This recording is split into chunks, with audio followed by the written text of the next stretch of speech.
विद्या की साधना और धर्म की आराधना से सजी भोपाल की पावन धरा पर 9 अगस्त को आस्था का एक और सुंदर संगम देखने को मिला।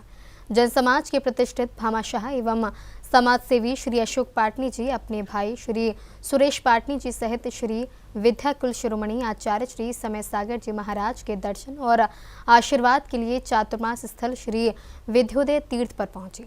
इस दौरान उन्होंने गुरुदेव का पाद प्रक्षालन कर अपनी श्रद्धा अर्पित की। वहीं सुरविद्या जूनियर के प्रतिभागी जिनांशी जैन ने भी गुरु चरणों में भक्ति समर्पित कर आशीर्वाद प्राप्त किया। भोपाल का श्री विद्योदय तीर्थ 9 अगस्त को श्रद्धा और भक्ति से सराबोर नजर आया, जहां जैन समाज के प्रतिष्ठित भामाशाह श्री अशोक पाटनी जी अपने भाई श्री सुरेश पाटनी जी सहित पहुंचे और आचार्य श्री समय सागर जी महाराज के दर्शन कर उनके चरणों में अपनी श्रद्धा अर्पित की। गुरुदेव के दर्शन के साथ ही श्री अशोक पाटनी जी ने विधि विधान पूर्वक आचार्य श्री का पाद प्रक्षालन किया। गुरु चरणों में जल अर्पित करते हुए उनके चेहरे पर श्रद्धा और समर्पण का भाव साफ दिखाई दिया। वहीं इस अवसर पर सुरविद्या जूनियर की प्रतिभागी जिनांशी जैन ने भी अपनी कला और भक्ति के अद्भुत प्रतिभा से स्थल पर अपनी सुरों के रंग बिखेरे। सभी भक्त इस सुंदर भक्ति का खूब आनंद उठाते दिखे। कठिन है किसको इसका मर्म कहे, निष्ठा का जो दीप जलाए, ज्ञान चरित में लीन रहे, ज्ञान चरित में लीन रहे। तभी वहाँ विद्याधर आया दूर गुरु के धाम, मेरे ढल जाने के बाद कौन करेगा काम, कौन करेगा काम।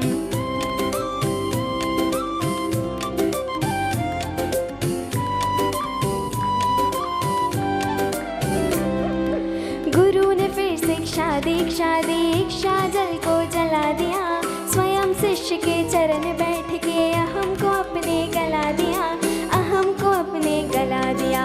खूब जला विद्या का दीपक, हुआ धर्म का ज्ञान, मेरे ढल जाने के बाद कौन करेगा काम, कौन करेगा काम। अस्त हो रहे ज्ञान सूर्य ने सोचा था एक शाम, मेरे ढल जाने के बाद कौन करेगा काम, कौन करेगा काम। बहुत अच्छे जुलाई। भक्ति में वातावरण के बीच आचार्य श्री समय सागर जी महाराज की वाणी खिरी, जिसमें मुनिवर ने सभी को कहा कि सम्यक दर्शन, ज्ञान और चारित्र को भगवान ने धर्म की संज्ञा दी है। वस्तु की जो वैभाविक परिणति है वह धर्म नहीं हो सकता। इसलिए श्रावकाचार ग्रंथ में आप लोगों ने पढ़ा है, सम्यक दर्शन, सम्यक ज्ञान और सम्यक चारित्र, इसी को भगवान ने धर्म की संज्ञा दी है। धर्मेश्वरा धर्मम विदु ऐसा कहा है। इसको छोड़ करके इसके ठीक जो विपरीत तत्व हैं, मिथ्या दर्शन, मिथ्या ज्ञान और मिथ्या चारित्र, ये धर्म की कोटि में इसलिए नहीं आ सकते हैं क्योंकि यह भव पद्धति भवंती ऐसा कहा, क्योंकि ये विपरीत जो अतत्व श्रद्धान आदि रूप जो परिणति है, जीव की परिणति जिसके माध्यम से उसके अंदर विपरीतता आई है, वह वस्तुतः धर्म का स्वरूप नहीं हो सकता। वह क्योंकि धर्म कभी भी संसार के परिभ्रमण में कारण नहीं हो सकता, संसार से उठाने में कारण होता है।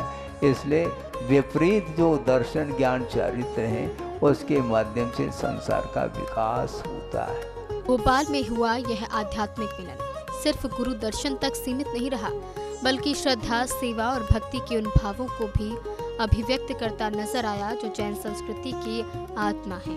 आचार्य श्री के चरणों में समर्पित यह श्रद्धा निश्चित ही उपस्थित सभी श्रद्धालुओं के लिए प्रेरणा का संदेश बनी। जैन फोकस के लिए भोपाल, मध्य प्रदेश से ब्यूरो।